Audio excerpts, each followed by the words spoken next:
नमस्कार दोस्तों, उषा की आवाज चैनल में आप सभी का स्वागत है। हमारी आज की कहानी है टोका टाकी। मम्मी जी, आप टेंशन मत लीजिए, वैसे भी मुझे आदत हो गई है इन सब बातों की। एक दिन की बात हो तो समझ में भी आए, अब रोज रोज यही होगा तो कोई कितनी टेंशन लेगा। जब से मैंने आपकी बातों को सीरियसली लेना छोड़ा है, उसी दिन से टेंशन लेना भी छोड़ दिया। माधुरी अपनी सास रुक्मणी जी से कहती है। रुक्मणी जी बोली, बहू तुम्हारे कहने का क्या मतलब है? मैं क्या फालतू में तुम्हारे पीछे पड़ी रहती हूँ?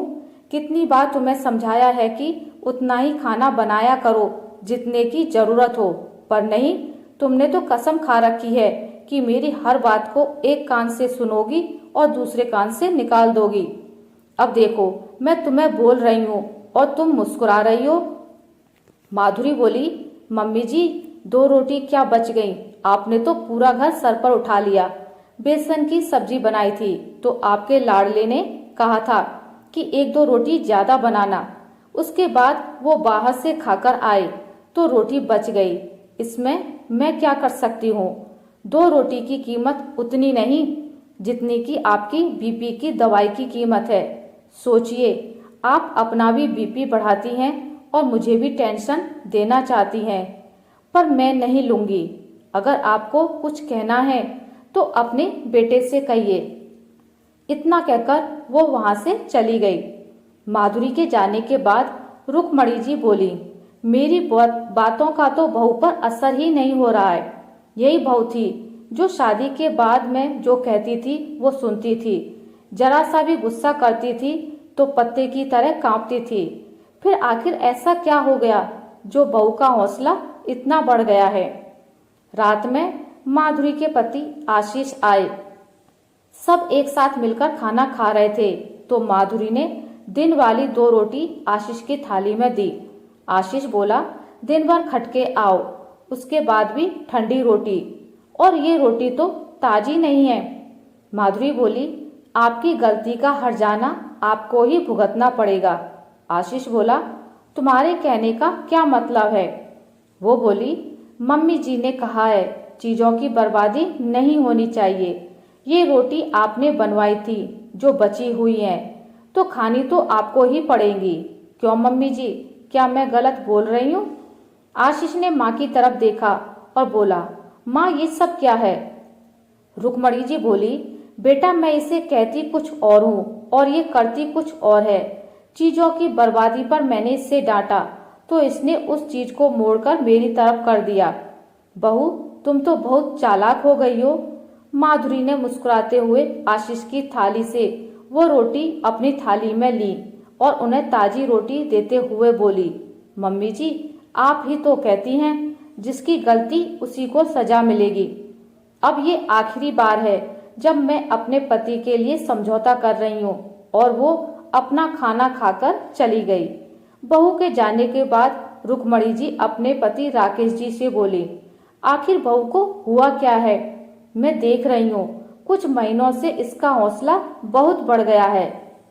पहले हर बात को सर झुकाकर सुनती थी, पर अब एक खाली बार नहीं जाने देती। राकेश जी बोले, भगवान, मैं कहता था ना, किसी को इतना मत दबाओ कि कल को जब वो सर उठाए तो तुमसे उसका कद ऊंचा हो जाए। जब बहू नई नई आई थी तुम बात बात पर उसे टोकती थी। अब तुम्हारे टोकने की आदत ने, शब्दों ने उसे ढीठ बना दिया। रुक्मणी जी बोली, आपके कहने का क्या मतलब है? बहू के ऐसे व्यवहार के लिए मैं जिम्मेदार हूँ? राकेश जी बोले, खुद तुम सोचो, जो बहू पहले तुम्हारी हर बात को मानती थी, आखिर उसने क्यों मानने से इनकार कर दिया? अरे कोई भी एक ही बात को कितनी गंभीरता से लेगा। और हंसी हंसी में तुम ही तो कहती थी कि जब मैं डांटूं तो मेरी बात को गंभीरता से मत लेना, तो लो, छोड़ दिया उसने तुम्हारी बातों को सीरियसली लेना। इतना कहकर राकेश जी हंसने लगे और रुक्मणी जी गुस्से से लाल पीली हो रही थी। अगले दिन रुक्मणी जी ने सारी बातें अपनी बेटी मेघा को बताई तो मेघा बोली, माँ मैं आपको कितना कहती थी कि बात बात पर भाभी को टोका मत करो। सही कहते हैं पापा, बार बार कहने का नतीजा है कि अब भाभी आपकी किसी भी बात को सीरियसली नहीं लेती। रुक्मणी जी बोली, तुम भी मुझे दोषी ठहरा रही हो। मेघा बोली, मम्मी आप भाभी की बात करती हैं। आपका नाती जो 8 साल का है, अगर मैं कोई बात बार बार कहती हूँ तो वो पलट कर कहता है। आप तो हर बात में टोकती हैं मम्मी।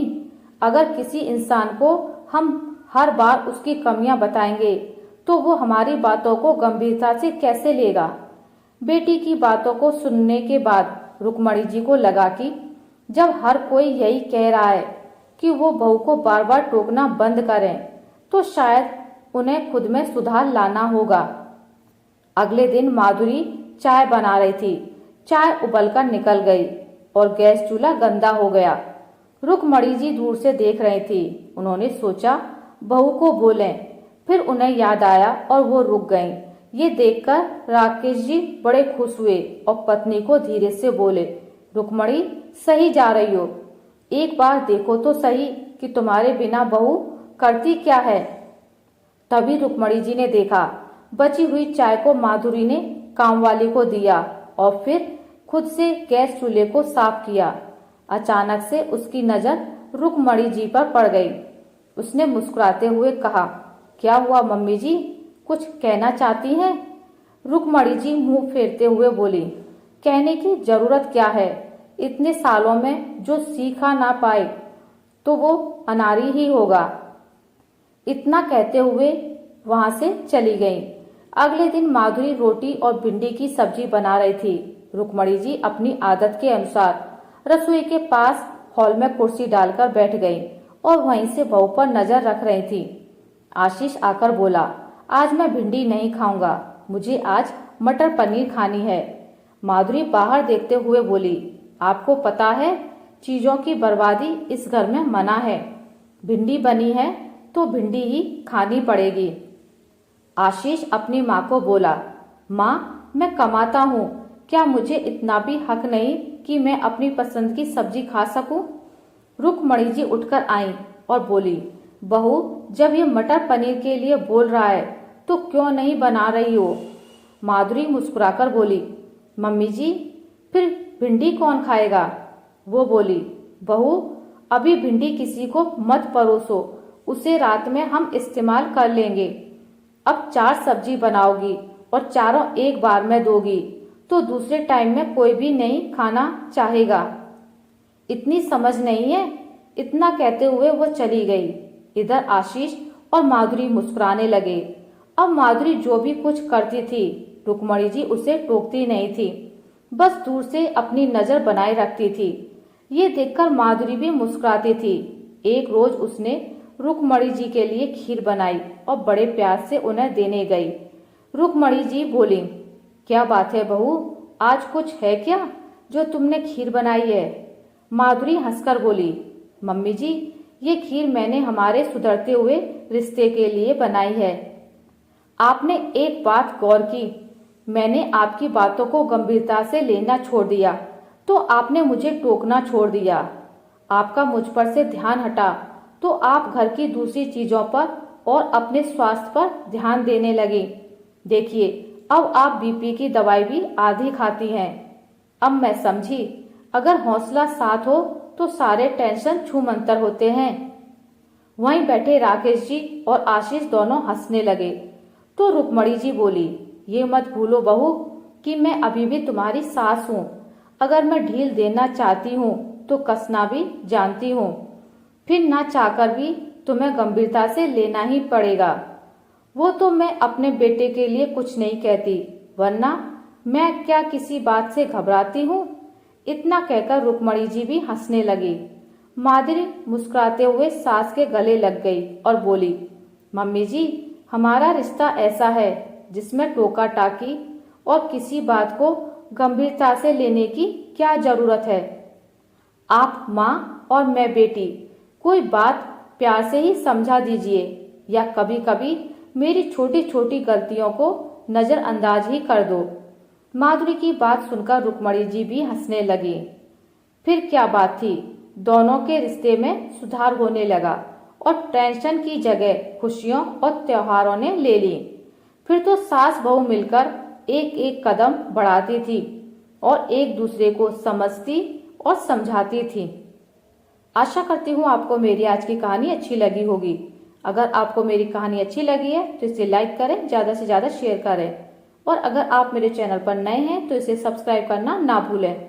मिलते एक नई कहानी के साथ, तब तक के लिए नमस्कार।